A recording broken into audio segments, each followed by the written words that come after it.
যাদের বাইক 70-80 স্পিডে দমায় বারবার বারবার বন্ধ হয়ে যায় এবং বাইকের টপ স্পিড ঠিকমতো পান না বা চলতি গাড়ি আরপিএম অটো বেড়ে যায়, তাদের জন্য এই ভিডিওটা দেখতে পাচ্ছেন। এটা বাটারফ্লাই কার্বোরেটর।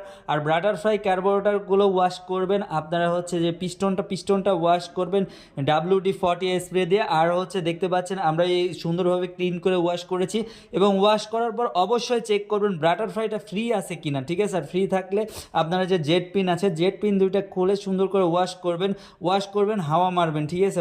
বেশি প্রেশার দিয়ে হাওয়া মারতে হবে, কোনো প্রকার ময়লা রাখা যাবে না। সুন্দরভাবে ওয়াশ করার পরে আপনারা হচ্ছে দেখতে পাচ্ছেন আমরা লাগাই দিচ্ছি। আর লাগানোর পরে আপনারা যে ভিসি স্ক্রুপ আছে, ভিসি স্ক্রুপটা খোলার সময় সাবধান থাকবেন স্প্রিংটা যাতে বাঁকা হয় না বা হারায় না।